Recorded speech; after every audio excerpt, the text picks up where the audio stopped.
డబ్బు, అనారోగ్యం, ఉద్యోగం, వ్యాపారం, అప్పులతో బాధపడుతున్నారా? వెంటనే జేకేఆర్ గురువు గారికి కాల్ చేసి అపాయింట్మెంట్ తీసుకోండి.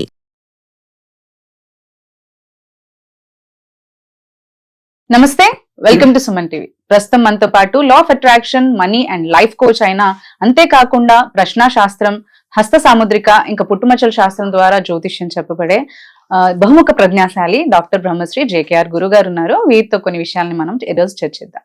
నమస్కారం గురుగారు. నమస్కారం అమ్మా. గురుగారు, ఇప్పుడు మనకి మేనిఫెస్టేషన్ చేసి యూనివర్స్ తో కనెక్ట్ అవ్వాలి అంటే మనకి మీరు ధ్యానం మంచిగా ఎక్కువగా చేస్తూ ఉంటే ఈజీగా కనెక్ట్ అవుతాము అని అంటుంటారు. అంటే చాలా మందికి ధ్యానం చేసేటప్పుడు అంటే మల్టిపుల్ ఆలోచనలు వస్తూ ఉంటాయి, రకరకాల ఆలోచనలు మనకు వస్తూ ఉంటాయి. అంటే ధ్యానం చేసి మేనిఫెస్టేషన్ చేయమంటున్నారు కానీ మనకు ధ్యానమే కుదరట్లేదు అని అంటుంటారు. అయితే అలాంటప్పుడు ధ్యానం ఎలా చేయాలి, ఏ టైంలో చేయాలి, ధ్యానం చేసేటప్పుడు మనము ఎలాంటివి పాటించాలని అంటారు? అసలు మంచి క్వశ్చన్ అడిగారు. వాస్తవంగా ఏంటంటే ఏది మేనిఫెస్టేషన్ చేయాలన్నా కూడా, విజువలైజేషన్ చేయాలన్నా ముందు ధ్యానం చేయటం నేర్చుకోవాలి. ఇది రానప్పుడు మీకు మేనిఫెస్టేషన్ జరగదు. ధ్యానం అంటే గంటలు గంటలు చేయక్కర్లేదు. నేనేమంటానంటే ముందు ఒక పావు గంటతో మొదలుపెట్టి గంట వరకు మీరు గనక ప్రాక్టీస్ చేయగలిగితే రోజులో అద్భుతాలు సృష్టిస్తారు. అంటే ధ్యానము అసలు ఎందుకు పుట్టింది, అసలు ఈ ధ్యానం అంటే ఏంటి అని మనం ముందు వివరిద్దాం. వాస్తవానికి ధ్యానము అంటే కళ్ళు మూసుకు కూర్చోవటం, అంతే కదా. ఇది సింపుల్గా అని నేను చెప్పొచ్చు, కానీ కళ్ళు మూసుకు కూర్చుంటే వీళ్ళ మనసు వీళ్ళ మాట ఇంట్లా. వాస్తవానికి శ్వాసను గమనిస్తూ కూర్చోవాలమ్మా. ఎందుకు శ్వాసను గమనించాలి? మన శరీరంలో ఒక భగవంతుడు ఉన్నాడు, వాడు ఆత్మ రూపంలో ఉన్నాడు. ఆత్మే పరమాత్మ, ఈ సత్యం మనం అంటూ ఉంటాం, చెప్తూ ఉంటాం. మరి ఆత్మ ఎక్కడుందమ్మా మన శరీరంలో? మీకు తెలుసా? తెలియదు. వాస్తవంగా మన శరీరంలో ఆత్మ ఎక్కడుందంటే లెఫ్ట్ సైడ్ లో హార్ట్ దగ్గర ఉంటుందమ్మా. ఇక్కడ ఉంటుంది, ఎగ్జాక్ట్ గా హార్ట్ దగ్గర మనకి ఆత్మ ఉంటది. అందుకు ఈ ఆత్మ సాక్షిగా ఇక్కడ చేసి చెప్తాను. మీరు ఎప్పుడైనా గమనించారో? ఈ ఆత్మ ఇక్కడే ఉంటుంది, అంతేగాని తలలోనూ ఎక్కడ ఉండదు ఆత్మ. ఈ ఆత్మ అక్కడికి ఎలా చేరింది అని అంటే భగవంతుడి నుంచి తల్లి గర్భంలోకి మనం ప్రవేశించిన తర్వాత మనకి 5వ నెల వెళ్ళిపోతున్న సమయంలో 6వ నెల వచ్చేలోపుగా మనకి ఆత్మ ప్రవేశిస్తుంది. ఆ ఆత్మ తల్లి శ్వాస తీసుకుంటే ఆ శ్వాసను తీసుకుంటా ఉంటుంది. అప్పుడు భూమి మీద పడినాక తొలి శ్వాస మొదలవుద్దమ్మా బిడ్డకి. భూమి మీద పడిన వెంటనే వాడు ఏడుస్తాడు, పాపైనా బాబైనా. ఏడవటం అంటే ఏంటి? కొత్తగా ఒక శ్వాసను తీసుకోగానే ఏడుస్తూ మొదలు పెడతాం, ఏంటో కొత్తగా ఉంది అని. మళ్ళీ ఈ శ్వాస విడిస్తే ఏంటి? చివరి శ్వాస అంటాం మనం, వెళ్ళిపోవటం భూమి నుంచి. మొదలు అదే, చివరు అదే, మధ్యలో ఉన్నదే జీవితం. మధ్యలో ఉన్నదే మొదలు, చివర తీస్తే మధ్యలో ఉన్నది జీవితం.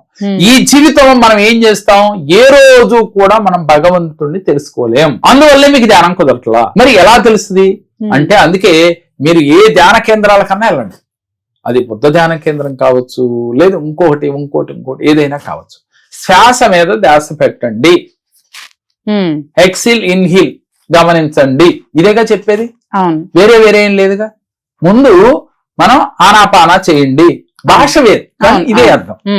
ఎప్పుడైతే ఈ శ్వాసని గమనించడం మొదలు పెట్టావో, ఎవరు ఆ శ్వాస? అసలు ఆ శ్వాసని భగవంతుడే కదా సృష్టించింది, నువ్వు కాదు కదా సృష్టించింది. అమ్మా, మీకు తెలిసి మీ శరీరంలో తీసుకునే ప్రతిదీ మీకు తెలిసే జరుగుతున్నాయి, ఒక్క శ్వాస తప్ప. గమనిస్తే మీకు అర్థం అవుతుంది. మీరు తీసుకునే ఆహారం కావచ్చు, వాటర్ కావచ్చు, ఏదైనా మీరు తెలిసే తీసుకుంటున్నారు. నిద్రైనా మీకు తెలిసే పోతున్నారు, కానీ శ్వాస మీకు తెలియకుండానే జరుగుతుంది. పడుకున్నా, కూర్చున్నా, నుంచున్నా, పరిగెట్టినా శ్వాస దానిపైన చేసుకుంటారు. మరి ఈ శ్వాసని ఎవరు గమనించారు, ఎవరు కనిపెట్టారు అంటే, ఈ ఆత్మ లేనప్పుడు ఈ శ్వాస తీసుకుంటుందా ఈ శరీరం? లేదు. ఈ సత్యాన్ని తెలుసుకోవాలి ముందు. ఈ శరీరం వేరు, ఆత్మ వేరు. ఈ శ్వాస ఆత్మకి సంబంధం ఉంది. ఈ శ్వాస అయితే ఆత్మ ఉండదు. ఈ శ్వాస ఉన్నంతసేపే ఆత్మ ఉంటుంది. ఆత్మే పరమాత్మ.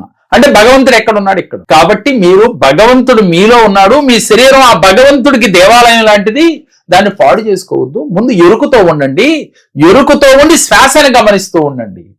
సరే, దాన్ని ఎలా ప్రాక్టీస్ చేయాలి సార్ అని అంటే, మీరు ఏ పని చేసినా ఎరుకుతో ఉంటే శ్వాస మీద ధ్యాస నిలబడుతుంది. అన్నం తింటా ఎరుకుతో ఉండాలి, స్నానం చేస్తా ఎరుకుతో ఉండాలి. మీరు ఏ పని చేసినా, అది మంచి చెడు ఏదైనా సరే, దైనందిన జీవితంలో మీరు చేసే ప్రతి పనిలో ఎరుకుతో ఉండాలి. ఒక్క రోజన్నా మీరు ఎరుకుతో ఉన్నారా? వంట చేసేటప్పుడు స్త్రీలు ఎరుకుతో ఉండాలి. ఆ వంట చాలా రుచిగా ఉంటుంది, ప్రయత్నించి చూడండి. కానీ ఎరుకుతో ఉండరే, మా అబ్బాయి స్కూల్కి వెళ్ళాలి, లేదా మా ఆయన ఆఫీస్, 100 టెన్షన్స్ ఉంటాయి వండేటప్పుడు, నేను షూటింగ్కి వెళ్ళాలి అని మీకు ఉంటుంది. ఇదేగా జీవితం. టైం అయిపోతుంది, లేపాలి, రెడీ చేయాలి, ఇవే టెన్షన్స్ గా ఉంటుంది. దీని మూలంగా మీరు ధ్యాసని మనకి శ్వాస పైన పెట్టలేకపోతున్నారు. మీరు అలవాటు చేయవలసిందండి, పిల్లవాడికి చదువుకోవడం ఎలా అలవాటు చేశారో మీరు ఎరుగుతో ఉండటం మిమ్మల్ని మీరు అలవాటు చేసుకోవాలి. ఇది ఈ రోజు నుంచి ప్రాక్టీస్ చేసి ప్రతి పనిలో ఎరుగుతూ ఉండటం అలవాటు అయితే ధ్యానం చేయటం చాలా ఈజీ. ఓకే, అంటే అలవాటు ఏదైనా అలవాటే కదా. ఎప్పుడైతే మనసు పెట్టి మీరు శ్వాస పైన పెట్టగలిగారో క్రమక్రమేపీ మీ ఆలోచనలు శూన్య స్థితికి వెళ్ళిపోతాయి. శూన్య స్థితికి వెళ్తే మీలో ఉన్న ఆత్మ మీతో మాట్లాడే స్థితి వస్తుంది. అలాంటి స్థితి రావాలంటే 1000 నాడులతో ఉన్న ఈ సరస్సు, అలాగే కుండలిని మాతలో 1000 నాడులతో కుండలి మాత ఉంటుంది. 1 సంవత్సరం దాటిన బేబీకి ఈ నుదురు గట్టిపడిపోద్ది, సంవత్సరం లోపు మెత్తగా ఉంటదమ్మా నుదురు. ఎప్పుడు గమనించారు? ఎందుకని? పైన సాక్షాత్తు పరమేశ్వరుడు, కింద కుండలిని మాత దగ్గర పార్వతీదేవి, మధ్యలో వీళ్ళిద్దరు బిడ్డైన ఆత్మ ఉంటది మనిషిలో. వీళ్ళ ముగ్గురు సహాయ సహకారాలతో మనిషి జీవిస్తూ ఉంటాడు. మార్గ మధ్యంలో సంవత్సరం దాటగానే నేను అనేది ఆ బాబులో ఏర్పడుతుంది. ఉదాహరణకి సంవత్సరం దాటిన బాబు గిలక్కాయచి తీసుకుంటే ఏడుస్తాడు, మళ్ళీ ఎమ్మని ఏడుస్తాడు. ఎందుకని? వాళ్ళు ఏమొచ్చింది? నేను అనేది వచ్చేసింది. ఎప్పుడైతే నేను వచ్చిందో క్రమక్రమేపీ కామం వస్తుంది, క్రోధం వస్తుంది, ఈర్ష వస్తుంది, దేశం వస్తుంది. ఎప్పుడైతే ఈ 1000 నాడులు మూసుకుపోతాయమ్మ, ఇలా మూసుకుపోవటం ప్రారంభించిందో మనలో అర్షడ్వర్గాలు తయారైపోతాయి. ఈ తయారైన కాడి నుంచి మీలో కామం, క్రోధం, మోహం అన్ని వచ్చేస్తాయి. అప్పుడు మీకు ఈ భగవంతుడు ఏమీ చేయలేని నిస్సహాయ స్థితిలో ఉండిపోతాడు. అమ్మవారు నిస్సహాయ స్థితిలో ఉండి ఆత్మ మాత్రమే ఉంటుంది. మనం బతికున్నాం, కానీ ఎలా బతికున్నాం? ఈ ప్రాపంచిక జీవితంలో అన్నిటికీ ఆకర్షితులై కామ, క్రోధ, మదమాత్సల్యాలు మనలో చేరి ఆడిస్తా ఉన్నాయి. మనం కాదు ఆడేది. అందువల్ల మీకు శ్వాస నిలబట్ల. వాటిని తొలగించుకోవాలి అంటే మీరు ధ్యానం చేయాలి. ఒక్క నాడి గనక 1000 నాడిలో ఒక్క నాడి గనక ఓపెన్ అయ్యి ఒక వెలుగు దీంట్లో ప్రసరిస్తే వెన్నుపోసకుండా వెళ్ళి కుండలిని మాత యాక్టివ్ అవుద్దమ్మా. ఎప్పుడైతే కుండలిని మాత యాక్టివ్ కింద నుంచి పైకి, పైనుంచి కిందకి వెలుగు గనక స్టార్ట్ అయితే మీలో అర్షడ్ వర్గాలు వైట్ వెనకాల ఒకటి, వైట్ తర్వాత ఒకటి దూరం అవుతా ఉంటాయి. అప్పుడు మీకు ఈజీగా ధ్యానం కుదురుద్ది, భగవంతుడు చేరుకోగలుగుతారు. తర్వాత మీ మేనిఫెస్టేషన్ చిటికేస్తే జరుగుతుంది. మీరు శ్వాస పైన ధ్యాస కుదరట్లేదంటే ఈ సత్యాన్ని తెలుసుకుని ఇప్పటికైనా ప్రయత్నం చేయండి. ఎరుకుతో ఉండండి, ప్రతి పనిని ఎరుకుతూ ఉండండి. వాటర్ తాగితే ఎరుకుతూ ఉండాలి, అన్నం తిన్నా ఎరుకుతూ ఉండాలి, స్నానం చేసేటప్పుడు కూడా ఇలా వాటర్ పోసుకుంటూ ఉంటే ఎక్కడి నుంచి ఎక్కడ పడతా ఉన్నాయి, మనం ఏం చేస్తా ఉన్నాం అని ఎరుకతో ఉండాలి. ఉదయం లేచిన నుంచి పొదుక్కునే వరకు ఎరుకతో ఎవరైతే ఉంటారో ఇలా 41 రోజులు ప్రాక్టీస్ చేయటం అలవాటు చేసుకుంటే తర్వాత అలవాటు అయిపోద్దాం. ఈ అలవాటు మీకు ఈజీగా ధ్యానం చేయటం ఈజీ అయిపోద్ది. అలా ఈజీగా కనుక చేయగలిగితే మీకు షట్చక్రాలు ఓపెన్ అవుతాయి, పార్వతీ పరమేశ్వరుల అనుకూలత కలుగుద్ది, మీ ఆత్మ మీతో మాట్లాడటం మొదలు పెడుతుంది. అప్పుడే అంటారు నాలోంచి ఏవో మాటలు వినపడుతున్నాయి. అదే దివ్యాత్మ, అలాగే దివ్య వాణి అంటారు. అంటే మనలో తెలియకుండా ఇది చెయ్యి, అది చెయ్యి అని తెలియకుండా మన మనసు చెప్తుంది అంటారు. మనసు కాదు, లోపల ఉన్న ఆత్మ చెప్తా ఉంటారు. ఆత్మకి కొన్ని 1000 జన్మలు ఉన్నాయి, ఈ జన్మ కాదు. జన్మల యొక్క గత జన్మలు అన్ని కూడా గుర్తుంటాయి మా ఆత్మకి.